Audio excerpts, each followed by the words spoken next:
খাগড়াছড়িতে ভারী বর্ষণে পানিবন্দী হয়ে আছে বহু পরিবার।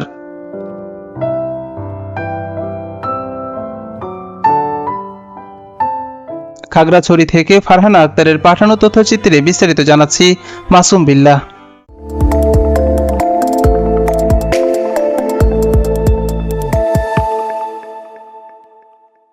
খাগড়াছড়ি জেলায় টানা বর্ষণের কারণে নদ নদীগুলোতে পানি বৃদ্ধি পেয়েছে। জেলার চেঙ্গি ও মাইনী নদীর তীরবর্তী নিম্নাঞ্চল প্লাবিত হয়েছে। বিশেষ করে জেলা শহরের বাস টার্মিনাল, শান্তিনগর, মুসলিমপাড়া, গঞ্জপাড়া, খবংপুরিয়া, বাঙ্গালকাটি, শালবন, বটতলী প্রভৃতি এলাকার ঘরবন্দি রয়েছে প্রায় 1500 পরিবার। দুর্ভোগে পড়েছে সাধারণ মানুষ। সদরের চেঙ্গি নদীর পানি বেড়ে যাওয়ায় নিম্নাঞ্চলের এলাকা প্লাবিত হচ্ছে। একই সাথে জেলা সদর সহ বিভিন্ন উপজেলায় নদীর পানি বেড়ে নিম্নাঞ্চল প্লাবিত হচ্ছে। অন্যদিকে টানা বৃষ্টির কারণে অনেক স্থানে পাহাড় ধসের ঘটনা ঘটেছে, তবে এতে কেউ হতাহত হয়নি।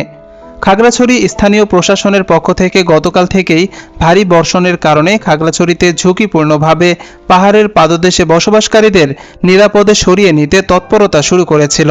এখনো পর্যন্ত সতর্কতা জারি করে প্রচারণা চালানো হচ্ছে ঝুঁকিপূর্ণ এলাকা ত্যাগ করে আশ্রয় কেন্দ্রগুলোতে নিরাপদে আশ্রয় নিতে।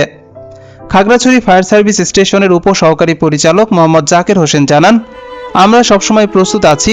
জেলার বিভিন্ন উপজেলায় আমাদের ফায়ার সার্ভিসের টিম কাজ করে যাচ্ছে। খাগড়াছড়ি সদর উপজেলা প্রশাসনের পক্ষ থেকে জানানো হয়, পাহাড় ধসের ঝুঁকিতে থাকা এলাকায় আশ্রয় কেন্দ্রগুলো প্রস্তুত রয়েছে। খাগড়াছড়িতে 99টি আশ্রয় কেন্দ্র প্রস্তুত রাখা হয়েছে। শুকনো খাবার মজুত রাখা আছে। ভারী বর্ষণ অব্যাহত থাকায় পাহাড় ধসের ঝুঁকির পাশাপাশি নিম্নাঞ্চল প্লাবিত হওয়ায় জনসাধারণদের নিরাপদে আশ্রয় কেন্দ্রে আশ্রয় নেওয়ার আহ্বান জানানো হয়।